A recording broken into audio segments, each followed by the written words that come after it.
Katakanlah tidak ada korupsi di Formula E, Anda masih dikejar ini. Orang bilang Anda memboroskan anggaran. Formula E itu dengan biaya yang besar. Saya nggak tahu angka tepatnya karena angka terus berubah-ubah. Ada yang menyebut 2,3 triliun keseluruhan dan tidak ada manfaatnya Formula E itu. Indonesia menjadi tuan rumah dari berbagai event internasional. Dan menjadi tuan rumah event internasional itu membawa postur Indonesia di dataran global. Peristiwanya sendiri disaksikan oleh masyarakat global. Penyelenggaraannya membuat penyelenggara kita memiliki pengalaman pengelolaan event global. Nama Jakarta, nama Indonesia muncul dalam event-event global.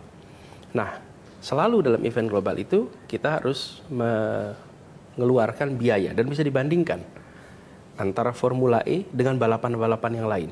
Silakan disandingkan. Tentu ada biaya masing-masing. Seperti juga penyelenggaraan Asian Games, itu juga ada biayanya. Nah, apa manfaat yang diterima? Manfaat terima itu ada satu yang direct income, revenue. Yang kedua adalah manfaat ekonomi, menggerakkan perekonomian. Nah, kita melihat dari sisi penyelenggaraan, alhamdulillah sudah terlaksana 2 kali nih Formula E ini. Tahun 2022, 2023. Dan kita lihat pemasukan sponsor baik, penonton tinggi. Jadi secara direct, revenue itu menutup cost.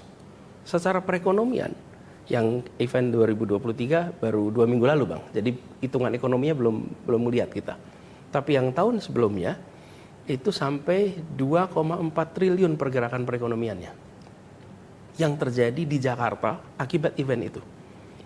Jadi yang terjadi adalah betapa banyak orang datang ke Jakarta dari Indonesia sendiri maupun seluruh dunia, dan mereka datang ikut menyaksikan, mereka tinggal di hotel-hotel di Jakarta, mereka berkuliner di Jakarta, beraktivitas di Jakarta, itu menggerakkan perekonomian di Jakarta. Dan yang meraih manfaat bukan cuma yang level tengah atas, justru sampai ke bawah merasakan. Jadi pergerakan perekonomian itu luar biasa. Dan kalau boleh jujur, ini beyond our expectation. Feasibility studies-nya, pengeluaran kira-kira 450-an, manfaatnya 1,2 triliun. Itu feasibility study dulu. Ternyata yang terjadi justru di atas 2 kali lipat dari itu. Ini adalah satu manfaat ekonomi yang luar biasa dan reputasi penyelenggaraannya berjalan dengan amat baik. Baik, kalau kita baca di berbagai media, itu kan disebutkan ada keuntungan 5, sekian miliar dari penyelenggaraan. Ini kita bicara nanti ke anggaran yang dikeluarkan oleh pemerintah daerah khusus ibu kota ya, Jakarta. Tapi utangnya masih 150 juta, termasuk utang pada PT Ancol. Kalau sampai dibilang ini rugi, ini sebenarnya proyek rugi sebenarnya bagaimana hitungannya? Gini, kalau sebuah kegiatan pemerintah itu memang memberikan dampak ekonomi, Bang. Jadi kalau kita sekarang nih menyelenggarakan kegiatan Indonesia Fair nih, mengundang orang untuk pawai, untuk